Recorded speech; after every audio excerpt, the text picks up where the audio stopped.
Subscribe कीजिए मेरे channel maths with पूजा को और बेल आइकन को दबाना ना भूलें, जिससे आप मेरे मैथ लेक्चर्स को सबसे पहले देख सकें। मेरे वीडियो लेक्चर्स को शेयर कीजिए। Thank you. वेलकम स्टूडेंट्स, हम कर रहे हैं आजकल क्लास 12 चैप्टर नंबर 9, जो कि हमारा टॉपिक है डिफरेंशियल इक्वेशंस। और इसकी 2 एक्सरसाइज हम अपने लास्ट वीडियोज़ में कवर कर चुके हैं और आज हम करने जा रहे हैं एक्सरसाइज 9.3, जिसका टॉपिक है फॉर्मेशन ऑफ डिफरेंशियल इक्वेशन। ध्यान देंगे, formation of differential equation, differential equation को फॉर्म करना यानी बनाना। हुज, कौन सी इक्वेशन? जिनका जनरल सॉल्यूशन इज गिवन, जिन इक्वेशंस का सॉल्यूशन हमें दे रखा है। देखिए डिफरेंशियल इक्वेशन क्या है और उनका सॉल्यूशन क्या होता है, ये सब बातें हम अपनी प्रीवियस क्लासेस में डिस्कस कर चुके हैं।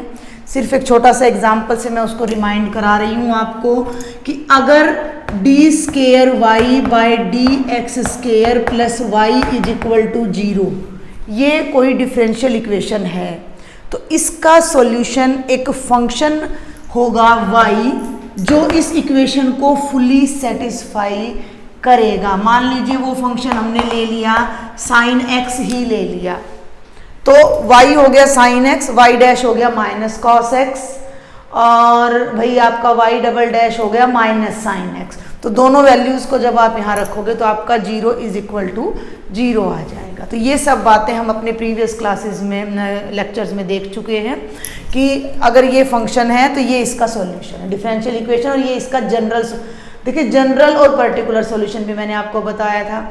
अब इसी को मैं ऐसे भी ले सकती हूँ कि y is equal to a sine x plus b भी ले सकती हूँ। इस एग्जाम्पल में a 1 है और b 0 है, तो ये तो पर्टिकुलर सॉल्यूशन है और ये जनरल सॉल्यूशन है। क्या बताया था मैंने आपको कि जनरल सॉल्यूशन वो होता है जिसमें आर्बिट्रेरी कॉन्स्टेंट्स a और b इंक्लूड होते हैं, और पर्टिकुलर सॉल्यूशन वो होता है जहां आर्बिट्रेरी कांस्टेंट को हम एक पर्टिकुलर वैल्यू दे चुके होते हैं। तो अब हमारा टॉपिक क्या है कि अगर हमें किसी डिफरेंशियल इक्वेशन का जनरल सॉल्यूशन गिवन है, मींस हमें सॉल्यूशन मिलेगा, मींस हमें फंक्शन y मिलेगा। अब समझे हमें क्या मिलेगा? हमें y नाम का फंक्शन मिलेगा जिसमें कुछ आर्बिट्रेरी कांस्टेंट्स होंगे, जैसे यही है, ये आपको मिल गया, और अब आपने इसी की डिफरेंशियल इक्वेशन फॉर्म करनी है। ठीक है भाई, इसी को उठा लेते हैं, इसी क्वेश्चन को ले लेते हैं। Form a differential equation of function y is equal to a sine x plus b। देखो भाई, वैसे तो ये फंक्शन है, लेकिन डिफरेंशियल इक्वेशन के कॉन्टेक्स्ट में ये उसका जनरल सॉल्यूशन है। क्लियर? क्योंकि डिफरेंशियल इक्वेशन का सॉल्यूशन ऑलवेज एक फंक्शन होता है, तो y is equal to a sine x plus b एक फंक्शन है जो कि डिफरेंशियल इक्वेशन का जनरल सॉल्यूशन है, नॉट पर्टिकुलर, जनरल सॉल्यूशन है। अब आपको ये जनरल सॉल्यूशन दे रखा है और आपको पता है कि ये इसका सॉल्यूशन है, यानी आपका आंसर ये आएगा। अभी तो आपको पता है, आगे तो आपको पता भी नहीं होगा, मालूम भी नहीं होगा कि क्या है, वो हमें फाइंड करना है। तो वो फाइंड करने का तरीका क्या है? तो तरीका क्या है कि सबसे आसान तरीका है कि सबसे पहले आप इस इक्वेशन फंक्शन को देखिए और इस फंक्शन में जितने आर्बिट्रेरी कांस्टेंट्स हैं उन्हें नोट कर लीजिए। तो यहाँ पे अगर लिखा है कि where a and b are arbitrary constants, statement में दिया होगा कि आर्बिट्रेरी कांस्टेंट कौन कौन से हैं, तो यहाँ a है और b है, 2 आर्बिट्रेरी कांस्टेंट है। तो आपको इतनी बड़ी हेल्प मिल जाती है कि अगर हमारे पास किसी फंक्शन में 2 कांस्टेंट हैं तो उस फंक्शन को हमें 2 बार डिफरेंशिएट करना है, जिससे हमारी डिफरेंशियल इक्वेशन बनेगी। अगर किसी फंक्शन में एक ही कांस्टेंट है तो हमें उसे एक ही बार डिफरेंशिएट करना है। अगर किसी फंक्शन में 3 आर्बिट्रेरी कांस्टेंट्स हैं तो हमें उसे 3 बार डिफरेंशिएट करना है। Got my point? तो अभी हम यहाँ से स्टार्ट करते हैं। मान लीजिए एक मैंने छोटा सा एग्जाम्पल ये अपनी तरफ से ही लिया है, अभी जस्ट मैं आपको समझा रही हूँ। तो differentiating both sides with respect to x, हमारा टारगेट क्या होता है डिफरेंशियल इक्वेशन का कि हमें ये कांस्टेंट्स एलिमिनेट करने हैं। जो इक्वेशन हमारी बनेगी उसमें कहीं भी ए और बी नहीं आना चाहिए। तो हमने इसको डिफ्रेंशिएट कर दिया वाई डैश, ए कांस्टेंट है as it is, sine theta का डेरिवेटिव हो जाएगा cos of X plus B. Clear? अब ध्यान देंगे, again differentiating Y double dash cos theta minus sine theta, तो minus A sine of X plus B. अब भाई डिफ्रेंशिएशन तो हो गई 2 बार, अब हमें करना क्या है, हमें ए और बी को एलिमिनेट मीन्स खत्म करना है, कैसे भी अलजेब्रा लगा के, चाहे हम ए की वैल्यू को निकाल कर वहाँ वापस रखें, बी की वैल्यू को निकाल कर वहाँ वापस रखें, या कोई और ट्रिक लगाएं। हर क्वेश्चन में अलग अलग टाइप की ट्रिक्स आएंगी, तो आपको सब पे फोकस करना पड़ेगा। ट्रिग्नोमेट्रिक जो भी फंक्शन आते हैं वो बहुत आसान पड़ते हैं। कैसे, देखिए जरा, ये वैल्यू ए साइन एक्स प्लस बी क्या है, ये वाई की वैल्यू है, and look here A sine x plus B same, तो ये y है, तो इस कंप्लीट को मैं चेंज करके y में बदल दूं तो मैं लिख सकती हूँ y double dash is equal to minus y. ये सारा गायब हो गया, a भी गायब हो गया, b भी गायब हो गया, सब कुछ y में आ गया। डिफरेंशियल इक्वेशन क्या होती हैं, जिनमें y आए या y का कोई भी डेरिवेटिव आए विद रिस्पेक्ट टू x। तो ये क्या बन गया, y double dash plus y is equal to 0 which is required differential equation. यहाँ हमने ये क्रॉस चेक किया है कि इस डिफरेंशियल इक्वेशन का ये सॉल्यूशन होता है या नहीं। अब हमें सॉल्यूशन गिवन था और इक्वेशन हमने खुद फाइंड की है। ये मैंने आपको सिर्फ बेस बताया है कि किस तरह से हम क्या करने जा रहे हैं। अगर हमें किसी डिफरेंशियल इक्वेशन का ओनली जनरल सॉल्यूशन गिवन है तो हमें वो डिफरेंशियल इक्वेशन फॉर्म करनी है। उसके बाद अब मैं आपको एक छोटी सी टर्म और बताने जा रही हूँ, एक नया शब्द मैं आपको बताने जा रही हूँ, family of curves. Family of curves, क्योंकि ये टर्म बार बार आपके एग्जाम में स्टेटमेंट्स में आएगी और आपको वहाँ कंफ्यूज नहीं होना है कि ये फैमिली ऑफ कर्व्स क्या है। एक बहुत आसान सा एग्जाम्पल ले लेते हैं। मैं एक इक्वेशन यहाँ लिख रही हूँ, x square plus y square is equal to r square. तो व्हाट डज इट रिप्रेजेंट, ये किसको रिप्रेजेंट करता है, ये हम कर चुके हैं। ये किसको रिप्रेजेंट करता है, ये एक सर्क एरिया जो हमने निकाला था एप्लीकेशन ऑफ इंटीग्रल, उसमें ये हमारा सब इक्वेशंस आ चुकी हैं। तो this is a circle, yes this is a circle with centre 0 0 and with radius r। Clear? ठीक है। अब ये r फिक्स थोड़े ही है, r तो बदल रहा है बार बार।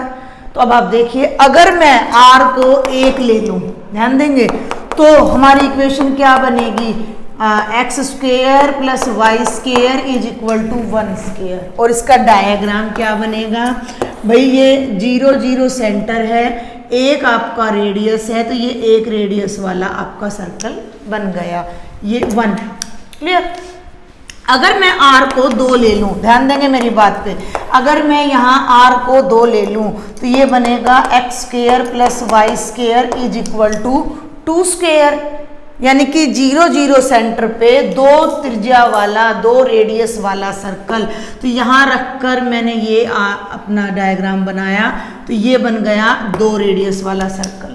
क्लियर? अगर मैं r को 3 रखती हूँ तो ये बनता है बेटा x square plus y square is equal to 3 square, और इसका डायग्राम ये हो जाएगा 3 स्क्वायर का। क्लियर? ऐसे ही मैं 4 रेडियस का डायग्राम ड्रॉ करती हूँ, तो ऐसे कितने डायग्राम्स में यहाँ ड्रॉ कर सकती हूँ, कितने सर्कल्स ड्रॉ कर सकती हूँ, इनफाइनाइट। तो ये सब सर्कल्स एक फैमिली है। फैमिली क्या होती है, एक जैसे मेंबर्स जहाँ रहते हैं आपस में जो रिलेटेड होते हैं। तो ये कहाँ रिलेटेड है, ये इस इक्वेशन से रिलेटेड है। जब हम इस इक्वेशन में 1 पुट कर रहे हैं तो ये वाला सर्कल आ रहा है, 2 पुट कर रहे हैं तो ये वाला सर्कल आ रहा है, 3 पुट कर रहे हैं तो ये वाला सर्कल आ रहा है, 4 पुट कर रहे हैं तो ये वाला सर्कल आ रहा है। तो ये एक इक्वेशन, अकेली इक्वेशन इन सभी सर्कल को रिप्रेजेंट कर रही है। तो इसे हम कहेंगे फैमिली ऑफ, ध्यान देंगे इस बात पर, family of circles with centre 0 0 and radius r। ठीक है भाई, बात समझ आ गई यहाँ तक आपको। अब हम क्या करते हैं कि इसकी भी डिफरेंशियल इक्वेशन निकाल के देखते हैं, इसकी भी और इसकी भी। क्लियर? इसको क्या बताया था, डिफरेंशिएट करना। एक ही कांस्टेंट है, वैसे तो हमने देखा है कि आर्बिट्रेरी कांस्टेंट के लिए होता है, तो इसको हम देखते हैं। डिफरेंशिएशन करिए, 2x plus 2y y dash बराबर 0, 2 गायब कर दो, कॉमन ले दीजिए राइट साइड में जाकर, डिवाइड हो जाएगा, तो ये बन जाएगा x plus y dash is equal to 0। हम इसे ऐसे भी लिख सकते हैं, y dash is equal to minus x, और मैं इसे ऐसे भी लिख सकती हूँ। तो अपनी जो डिफरेंशियल इक्वेशन बनेगी dy बाई डी एक्स, वो आपकी क्या बन जाएगी, minus of x by y. Clear? ये मैंने पहले कर्व की इक्वेशन निकाल ली है, डिफरेंशियल। अगर आप दूसरे को करेंगे तो भी सेम आएगी, तीसरे को करेंगे तो भी सेम आएगी, और अगर आप इसको डिफरेंशिएट करेंगे 2x plus 2y y dash और r स्क्वायर का डेरिवेटिव 0 हो जाएगा क्योंकि कांस्टेंट, तो भी यही आएगी। तो ये पूरी फैमिली ऑफ सर्कल में जो r है वो हर एक के लिए अलग अलग है। तो जब हम इससे डिफरेंशियल इक्वेशन निकालते हैं पूरी फैमिली के लिए, तो हम क्या करेंगे, इस r को हम एलिमिनेट कर देंगे, खत्म कर देंगे, गायब कर देंगे, तो उससे जो हमें स्ट्रक्चर मिलेगा वो हमारा डिफरेंशियल इक्वेशन होगा। और उस डिफरेंशियल इक्वेशन को ये सभी कर्व जो कि अप टू इंफिनिटी जा रहे हैं, वो सभी कर्व सेटिस्फाई करेंगे। मैंने आपको क्या बताया, मैं आपको बता रही हूँ सबसे पहले to form the differential equation. किसकी? एक ऐसे उसकी जिसमें फंक्शन की जो कि आर्बिट्रेरी सॉल्यूशन है उस डिफरेंशियल इक्वेशन का। क्लियर? उसके बाद मैंने आपको बताया कि अगर हमारे सॉल्यूशन में एक कांस्टेंट है तो हम एक ही बार डिफरेंशिएशन से सॉल्यूशन इक्वेशन बनाएंगे। अगर हमारे पास 2 कांस्टेंट हैं तो हम 2 बार डिफरेंशिएट करके इक्वेशन बनाएंगे। अगर हमारे पास 3 कांस्टेंट है तो हम 3 बार डिफरेंशिएट करके इक्वेशन बनाएंगे, एंड सो ऑन।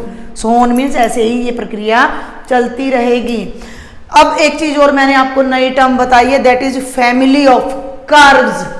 कर्व कोई भी हो सकता है भाई, सर्कल भी, पैराबोला भी, एलिप्स भी, हाइपरबोला भी, इनकी सबकी फैमिली। फैमिली मीन्स ऐसे बहुत, अगर मैं सर्कल की ही बात करूं तो ऐसे बहुत सारे सर्कल जो एक पर्टिकुलर कंडीशन को सेटिस्फाई कर रहे हैं, तो वो फैमिली हो जाते हैं। क्लियर? तो अभी इस एक्सरसाइज में आपके जितने भी क्वेश्चंस आएंगे वो फैमिली रिलेटेड आएंगे।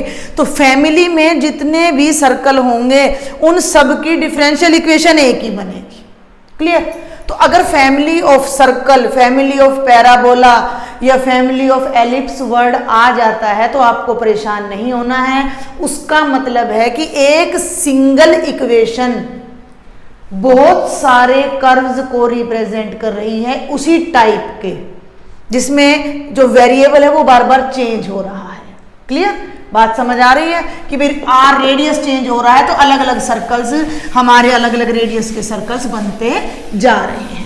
तो दोनों बातें अब मैंने आपको बता दी हैं जो भी हैं। अब हमारे एग्जाम्पल्स हैं बहुत ही इजी, इससे इजी आपको कोई टॉपिक होगा नहीं भाई, इतना इजी है आपका ये। तो सारी बातें मैं आपको बता चुकी हैं। अब हम डायरेक्ट एग्जाम्पल्स करेंगे, उनसे आपको प्रोसेस भी समझ आ जाएगा कैसे हमने क्वेश्चंस फाइंड आउट करने हैं, सॉल्व करने हैं। तो देखिए बेटा जी, एग्जाम्पल नंबर 4 ऑफ NCERT, form the differential equation, form बनाएं, representing the family of curves. देखिए इस बात को पकड़िए, representing the family of curves y is equal to mx। मैं पूरी स्टेटमेंट लगभग कोशिश कर रही हूँ आपको लिख दूँ, where m is arbitrary constant. शुरू के 2 अक्षर मैंने नहीं लिखे हैं बस। फॉर्म द डिफरेंशियल इक्वेशन, यहाँ था आपका form the differential equation. Differential equation बनाओ किसकी? Of family of curves y is equal to mx। अब भले ही आपको नहीं पता हो, मान लो आपको याद नहीं है कि 11th क्लास में क्या था, मैं आपको बता दूं, ये स्लोप पॉइंट स्लोप फॉर्म है, स्ट्रेट लाइन है जिसका स्लोप m है और वो लाइन सेंटर से पास कर रही है 0 0 से।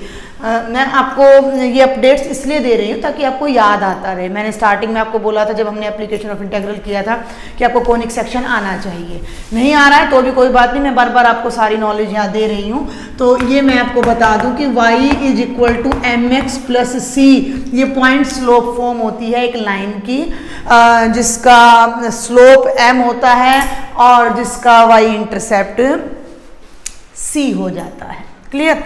तो ये y is equal to mx हमें दे रखा है, मोटी सी बात। अब जो मोटी बात हमने पकड़नी है, ठीक है ना भाई, मेन तो हमें क्वेश्चन अटेम्प्ट करना है फिलहाल। तो ये हमें फंक्शन दे रखा है और इस फंक्शन से हमने डिफरेंशियल इक्वेशन बनानी है। ठीक है, डिफरेंशियल इक्वेशन बनानी है। अब इसका क्या लॉजिक है कि इसको डिफरेंशिएट करके m गायब करना है, m नहीं आना चाहिए। वो किस तरह हम बीजगणित लगाएंगे, जमा करेंगे, घटा करेंगे, गुणा करेंगे, भाग करेंगे, रिप्लेस करेंगे, क्या करेंगे, वो क्वेश्चन के नेचर पे डिपेंड करता है। देखिए थोड़ी सी डेप्थ बतानी भी पड़ती है क्योंकि बहुत बच्चे ऐसे होते हैं जिन्हें भाई डेप्थ की ज़रूरत होती है, जो आगे और करना चाह रहे हैं, भाई कोई कंपटीशन टेस्ट की तैयारी कर रहे हैं और है तो थोड़ा बेस क्लियर होना भी बेटा बहुत ज़रूरी कि हम कर क्या रहे हैं। अदरवाइज मैं आपको सीधा एग्जांपल भी बता सकती थी कि भाई इसको डिफरेंशिएट कर दो, डिफरेंशियल इक्वेशन बन जाएगी। तो ये देखिए अब आप सॉल्यूशन कैसे करेंगे, प्रॉपर तरीके से मैं क्वेश्चन आपको कराने जा रही हूँ। Given family of curves is y is equal to mx where m is arbitrary constant, ये आप लिख लीजिएगा। ठीक है, differentiating both sides, differentiating both sides with respect to x। मैं y डैश लगा रही हूं तो m x का डेरिवेटिव क्या हो जाएगा इंटू 1, तो y dash is equal to क्या आ गया m। m की वैल्यू y डैश आ गई और हमें m ही गायब करना है, खत्म करना है। m को x में y में dy बाई dx से रिप्लेस करना है समहाउ। तो वो टेक्निक मैं आपको बता चुकी हूँ, हर क्वेश्चन का अलग नेचर होगा। अभी मैंने ट्रिग्नोमेट्री का दिखाया था, वो रिप्लेस करके ही आ गया था। तो इस m की वैल्यू को यहाँ फर्स्ट में पुट कर दीजिए, put m is equal to y dash in equation number 1। ध्यान देंगे तो y इज इक्वल टू क्या बन गया y डैश x, x को नीचे ले आइए तो ये बन जाएगा y by x is equal to y dash, या इसे और अच्छे से अगर मैं लिखूं तो y डैश का मतलब है dy by D x is equal to y by x. आप x को यहाँ भी रख सकते हो, कुछ भी गलत नहीं होगा, किसी भी, हमें कोई रटना नहीं है, हमें कोई क्रैमिंग नहीं करनी है कि भाई कौन सा आंसर राइट होगा। वहाँ आपको आंसर मेंशन थोड़ी ही है, एग्जाम में अगर आंसर दे रखा है उसी फॉर्म में कन्वर्ट करना है, देन इट्स नेसेसरी, अदरवाइज आपने रटना नहीं है। ये भी ठीक है, ये भी ठीक है। अब ये आपकी वो रिक्वायर्ड डिफरेंशियल इक्वेशन है जो जिसका ये सॉल्यूशन बनेगा। इसको y की जगह यहाँ mx रखोगे और यहाँ डेरिवेटिव रखोगे तो दोनों साइड्स इक्वल आ जाएंगे। फंक्शन था, डिफरेंशिएट किया, डिफरेंशिएट करते ही m की वैल्यू आ गई, m की वैल्यू को वहीं पर वापस रख दिया तो जो हमें मिली वो हमारी रिक्वायर्ड डिफरेंशियल इक्वेशन थी। What my point? बिल्कुल इजी, कोई प्रॉब्लम नहीं, कहीं कोई डाउट नहीं, सिंपलेस्ट क्वेश्चन। अब आगे देखते हैं example number 5। Example number 5, form the differential equation representing the family of curves। अगर आपको देखिए अब यहाँ दिक्कत कहाँ आएगी, किन बच्चों को आएगी कि आपकी एक्सरसाइज के मोस्टली क्वेश्चंस में आपको शायद फैमिलीज दे नहीं रखी, वो कर्व्स की फैमिली यानी वो जो इक्वेशन होगी वो आपको बनानी पड़ेगी। तो वो भी हम देखेंगे जब करवाएंगे, मैं आपको बताऊंगी जरूर। तो ये है अभी एग्जाम्पल नंबर 5 और ये मैं करवा चुकी हूँ आपको। y is equal to a sine of x plus b, अभी जस्ट कराया है मैंने आपको, मैंने देखा भी नहीं था कि ये एनसीईआरटी में दे रखा है या नहीं, तो ये मैं आपको करवा चुकी हूँ। अब हम करते हैं एग्जाम्पल नंबर 6। अब देखिए आप, अब आपको कोई इक्वेशन नहीं दे रखी। I am reading the statement now.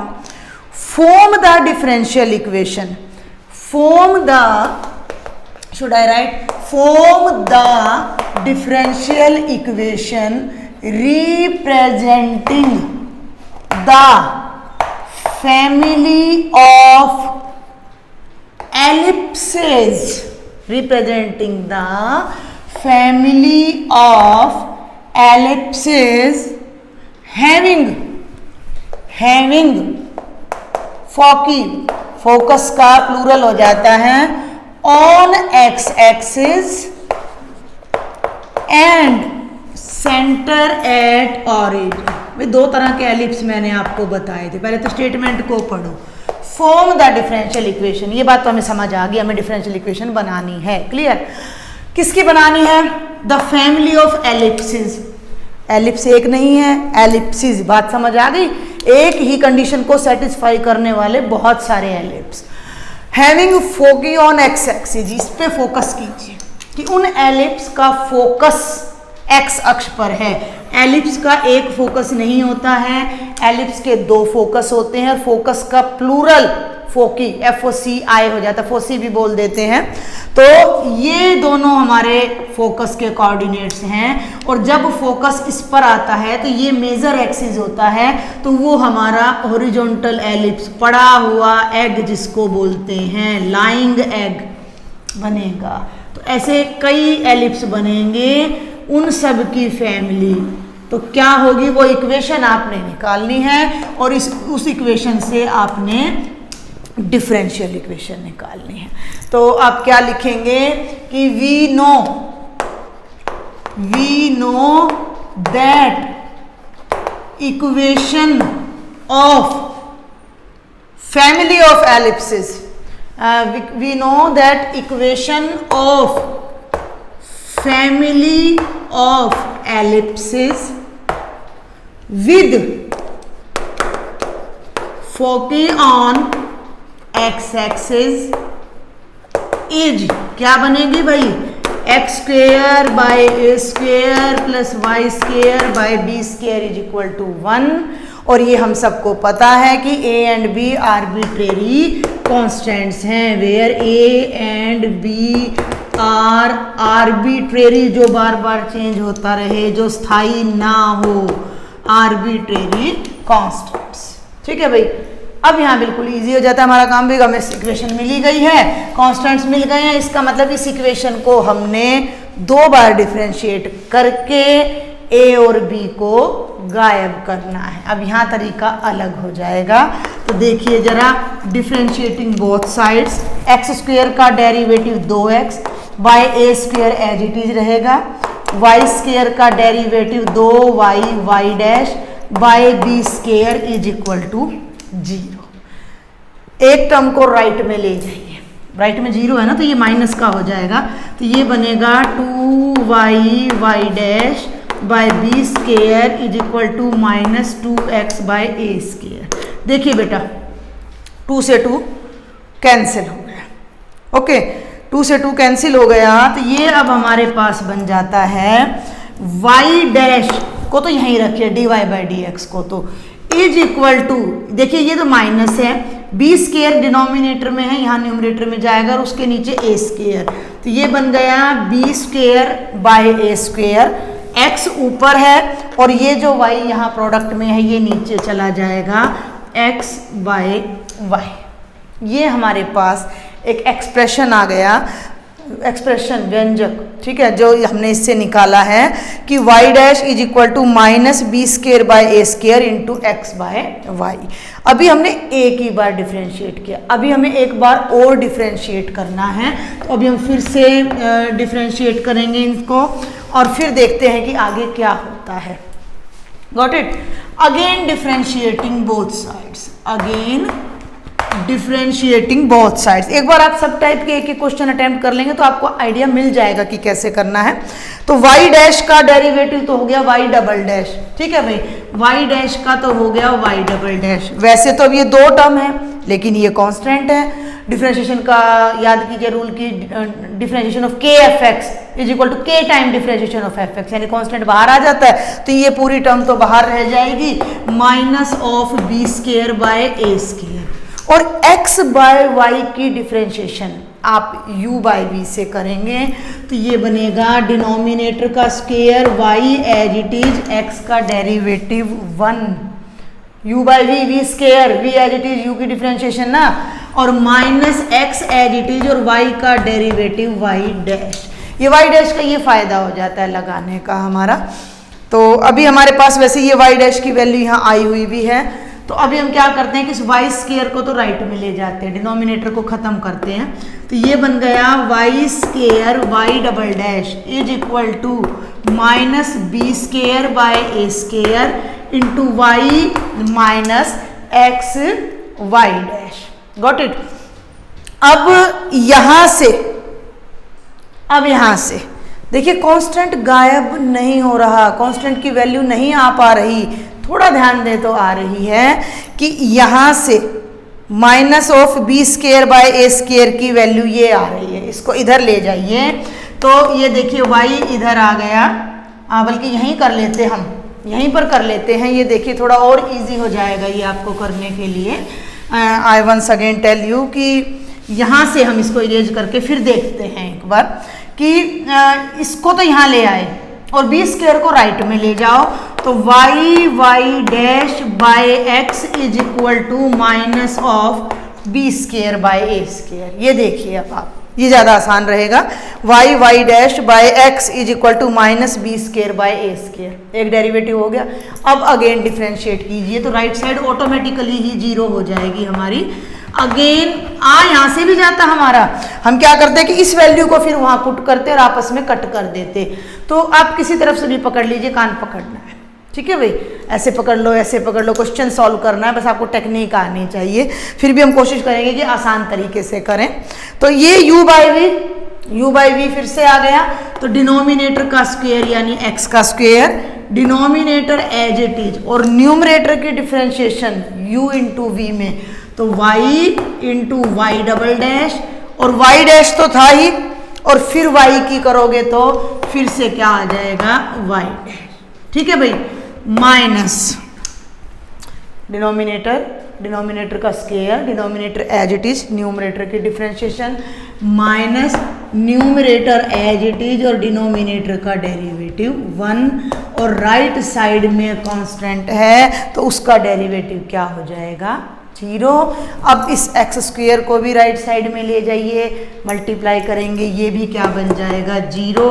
तो x into y y double dash, और वाई डैश दो बार आ रहा है, ये बन जाएगा वाई डैश का होल स्क्वायर, और minus y y dash is equal to 0। इसे अब हम dy बाई डी एक्स और डी स्क्वायर वाई में लिख देते हैं। तो ये बनेगा बेटा जी x y, अंदर ले गई मैं x को मल्टीप्लाई में, और ये बन गया D square Y by D X square plus x y dash का square, y dash dy by D X का होल स्क्वायर। तो x साथ चला गया और ये बन गया dy बाई डी एक्स का होल स्क्वायर, और minus Y multiplied by D Y by D x is equal to 0। This is our required differential equation of family of given ellipses. समझ आया? देखिए यहाँ से मैं एक बार फिर बता दूं, गलत वो भी नहीं था जो मैं पहले करा रही थी। मैंने y डैश को लेफ्ट में रखा था, अदर टर्म्स में राइट में ले गई थी, वहाँ minus b square by a square बाहर आ गया था। आप वीडियो को बैक करके देख सकते हो। तो ये वैल्यू यहाँ से जो minus b square by a square की आ रही है, इस वैल्यू को वहाँ रिप्लेस करोगे तो you will get the same answer. But ये भी इजी पड़ रहा है आपका यहाँ पर, अगर आप इसे ध्यान से देखते हो तो, कि राइट साइड में कांस्टेंट आ गया, सिर्फ इधर इधर डिफरेंशिएट हमें करना पड़ रहा है। डिफरेंशिएशन बड़े ध्यान से कीजिएगा। ये ब्रैकेट अगर ना समझ आए तो आप यहाँ पर ये वाली ब्रैकेट बड़े वाली भी यूज़ कर सकते हो। क्लियर? तो आई थिंक आपको समझ आया होगा। अगर फिर भी आपको कोई डाउट रहता है तो आप मुझे ज़रूर से ज़रूर कमेंट बॉक्स में लिखें। हर क्वेश्चन अपने आप में यहाँ थोड़ा अलग है, यूनिक है।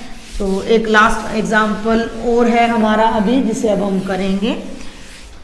और एग्जाम्पल क्या है वो हमारा, form the differential equation of family of circles.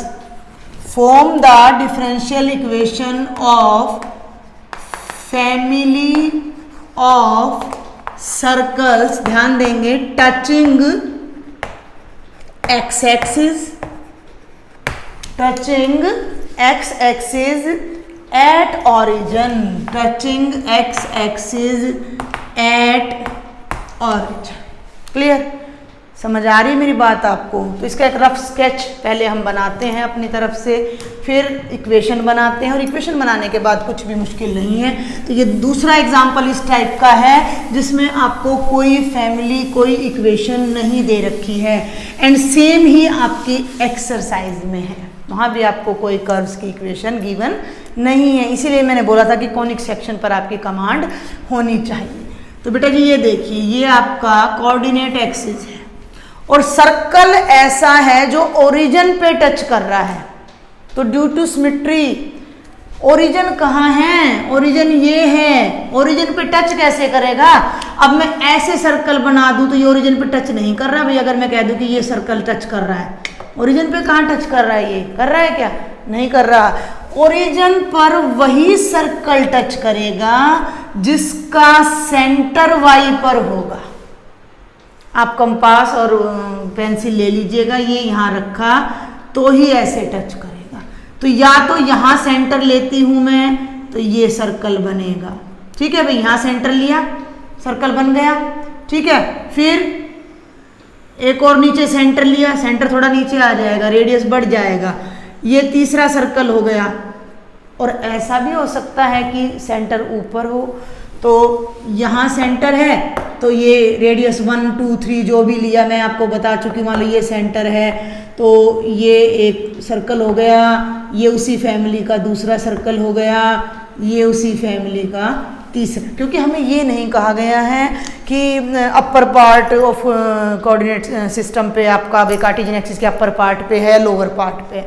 Question सिर्फ ये है कि सर्कल एक्स एक्सिस को ओरिजिन पे टच कर रहा है, क्योंकि एक्स एक्सिस तो बेटा जी बहुत बड़ा हो जाता है। यहाँ भी तो टच कर सकता था, यहाँ भी तो टच कर सकता था, यहाँ भी तो टच कर सकता था, नहीं, उसने कहा ओरिजिन पे। तो ओरिजिन पर वही सर्कल टच करेगा जिसका सेंटर वाई एक्सिस पर होगा। तो सबसे पहले तो आप ये बात लिखिए कि we know if any circle touch x axis, touches आएगा, वैसे तो एक ही सर्कल की बात कर रहे हैं, touching x axis at origin, तो it's centre will lie on Y axis. Simple सी बात, आपको समझ भी आया होगा डायग्राम से कि उसका जो सेंटर है वो वाई पे। रेडियस कितना होगा? रेडियस कितना होगा?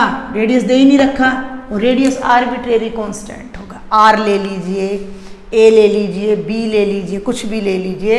तो अगर ये सेंटर आपका है तो वाई पे जब आप कोई कोऑर्डिनेट लेते हो, तो वाई पे जब कोई पॉइंट लेते हो, मान लीजिए इस पॉइंट का नाम ए है, तो इसके जो कोऑर्डिनेट्स होंगे, अगर ये डिस्टेंस आर है या ए है, तो ये जो आपका कोऑर्डिनेट होगा वो क्या होगा? 0, ए होगा। और नीचे लोगे तो भी वो कोऑर्डिनेट क्या होगा? 0, -a। हम एक ही फैमिली डिस्कस करेंगे, ऊपर वाली करेंगे, नीचे वाली का बिल्कुल सेम, क्योंकि ए आर्बिट्रेरी है। आर्बिट्रेरी मीन्स पॉजिटिव भी हो सकता है और नेगेटिव भी, तो दोनों ऊपर नीचे से कोई फर्क नहीं पड़ता है, ये सारा एक ही फैमिली का पार्ट है। तो अभी हम इक्वेशन बनाएंगे। इक्वेशन में रिमाइंड करा दूं, general equation of circle with centre H K, X minus H square plus Y minus K square is equal to क्या थी? R square. एच कोमा के सेंटर, ये सब बातें बार बार मैं अपने बहुत सारे लेक्चर्स में भी आपको रिमाइंड करा चुकी हूँ। एच कोमा के सेंटर और आर आपका रेडियस की लेंथ हो जाती है। तो हमने मान लिया कि let 0, a is the center and, वो तो ऑब्वियस सी बात है भाई, रेडियस तो इतना ही रहेगा ना, ए ही रहेगा। जो ये है ये पूरा ही तो रेडियस होएगा ना, क्योंकि हर बार कंपास ने यहीं आके टच करना है। अब सेंटर ये ए, फिर मतलब ये 0 1 है, अगला सेंटर यहाँ होगा तो 0 2 हो जाएगा, अगला सेंटर यहाँ होगा तो 0 3, क्योंकि सर्कल ऊपर ऊपर बढ़ रहा है ना, नीचे तो यहीं टच कर रहा है। तो 0, a is centre and a is radius of given family of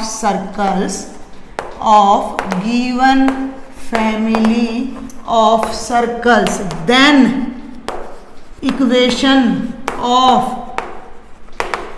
family of circles will be, equation क्या होगी? क्या होगी इक्वेशन? यहां पर आ जाइए, x माइनस 0 का square plus y minus a का स्क्वायर और रेडियस भी a है तो is equal to a square. Open कर लीजिए, x में से 0 गया x तो ये तो बन गया x का स्क्वायर, a माइनस b का तो y square plus a square minus 2ay is equal to a square. a square से a स्क्वायर कैंसिल हो गया और ये बन गया x square plus y square is equal to 2ay। ये है वो पर्टिकुलर सॉल्यूशन या फंक्शन जिससे अब हमें डिफरेंशियल इक्वेशन बनानी है। कांस्टेंट कितने हैं? एक ही कांस्टेंट है, तो हम इसको क्या करेंगे, एक ही बार में डिफरेंशिएट कर देंगे, लेकिन थोड़ा ध्यान से करेंगे और ध्यान से सॉल्व करेंगे। तो यहाँ आप लिखिए डिफरेंशिएटिंग बोथ साइड्स। ए को हमने लिख ही दिया है, यहाँ लिख दीजिए where a is arbitrary constant. Clear? X square का डेरिवेटिव बेटा 2x, वाई स्क्वायर का डिफरेंशिएशन 2y y डैश और 2a एज इट इज और y का डेरिवेटिव क्या हो जाएगा y डैश।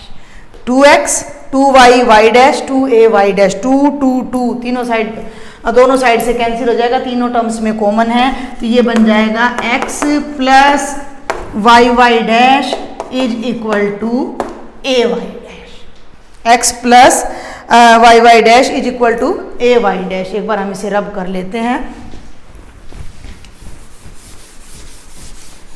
अब हमारे पास वैसे तो देखो a की वैल्यू आ गई है, क्या आ गई है, x plus y by Y dash, और हम इसे यहां रख देते हैं। बिल्कुल, तो यहां से अब मैं इसको जरा उधर करती हूं, आपको आराम से दिखेगा अभी। ये इक्वेशन हमारी है बेटा जी x plus Y dash is equal to a y dash. हमने क्या सीखा है, कांस्टेंट खत्म करना है। कांस्टेंट बिल्कुल सेपरेट आ रहा है तो वाई डैश को नीचे ले आइए, ये बन जाएगा x plus Y dash by Y dash is equal to A. A की वैल्यू आ गई। ए की वैल्यू को इस फर्स्ट इक्वेशन में जहां फैमिली ऑफ कर्व्स है पुट कर दीजिए। तो यहां मैं लिख देती हूं पुट ए इन इक्वेशन नंबर 1। नोटबुक में जरा अच्छे से कीजिएगा, आप नीचे लाइन छोड़कर, मैं चाह रही थी कि पूरा क्वेश्चन एक ही बार में यहाँ आए। तो x square plus y square is equal to 2ay है। देखिए तो x square plus y square is equal to 2a। ये y डैश है भाई, a का मतलब क्या है, x plus Y dash by Y dash. और ये ध्यान दें क्या किया मैंने, ये है ए वाई डैश, कुछ गड़बड़ कर दी मैंने, ये कहाँ रख रहे हैं, यहाँ रख रहे हैं, yes. X square plus y square is equal to 2ay। तो 2a की वैल्यू और multiplied by y। Clear? Denominator को खत्म कर दीजिए राइट साइड से। डिनोमिनेटर को आप खत्म करेंगे तो एक मिनट भाई, चौक चेंज कर लूँ मैं। तो ये आपका आ जाएगा, y डैश को इधर ले आइए, ये बन जाएगा x square plus y square पूरे के साथ y डैश, इस कंप्लीट टर्म के साथ y dash is equal to 2xy। इकट्ठा कर लीजिए 2xy और प्लस 2, देखिए y और y की प्रोडक्ट हो जाएगी बेटा जी y स्क्वायर y डैश। अब इन दोनों को इकट्ठा कर लीजिए क्योंकि ये भी y डैश है और ये भी y डैश है। तो ये टर्म तो है बेटा x square plus y square और ये टर्म है -2y स्क्वायर, सारे के साथ y डैश। देखिए इन दोनों के साथ भी y डैश था, इसके साथ भी y डैश था, वो प्लस की टर्म थी, मैं लेफ्ट में लाई तो माइनस की हो गई और दोनों में से मैंने y डैश को कॉमन ले लिया तो अंदर ये टर्म बचती है और इज इक्वल टू क्या बचता है 2xy plus y square minus 2y square minus का y स्क्वायर। तो ये बन जाएगा x square minus y square y dash is equal to 2xy। आप यहाँ भी छोड़ सकते हो और करोगे तो y डैश आ जाएगा 2xy by x square minus y square. y dash की जगह पर आप dy बाई dx भी लिख सकते हो। देखिए अगर हम माइनस वाला लेते, नीचे वाला लेते तो भी हमारा क्वेश्चन ऐसा ही आना था, बस ये जो a है वो प्लस की जगह माइनस का आ जाता, उसकी वही वैल्यू आ जाती, आप पुट करते तो you get the same differential equation, क्योंकि a आर्बिट्रेरी है और जब हम आर्बिट्रेरी की बात करते हैं तो उसमें पॉजिटिव नेगेटिव सब कंसीडर हो जाता है। तो बेटा जी ये थे आपके नहीं, अभी एक एग्जाम्पल और रह रहा है, वो भी मैं आपको जल्दी से बता देती हूँ। तो ये आई थिंक आपको समझ आया होगा। नेक्स्ट क्वेश्चन है आपका family of parabolas, family of parabolas और with focus on positive X axis and vertex at 0 0। बिल्कुल आसान है। Differential equation representing the family of parabolas having vertex at origin and axis along positive X axis. ठीक है भाई, तो parabola भी हमने किया है, पॉजिटिव एक्स एक्सिस पर, एक्सिस वो लाइन होती है ना जहाँ फोकस लाई करे, जिस लाइन पर फोकस लाई करे वो एक्सिस होता है, वो पॉजिटिव एक्स एक्सिस के अलोंग है।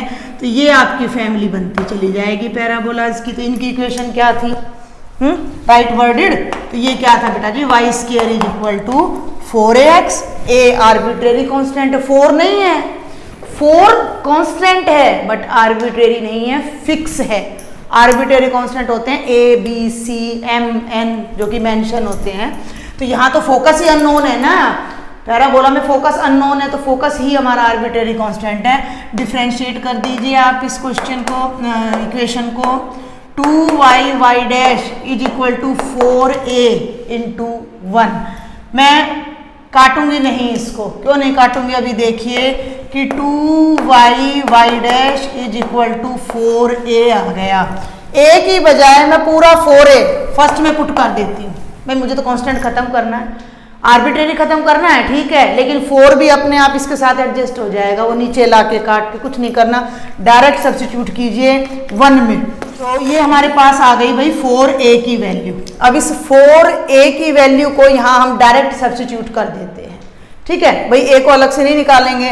तो ये बन जाएगा y square is equal to 2y dash into x, left में ले आइए, y square minus 2y dash into x is equal to 0। आप चाहें तो इसकी जगह dy/dx रख सकते हैं, y square minus 2xy into dy/dx is equal to 0। Y cancel नहीं करेंगे हम यहाँ पर।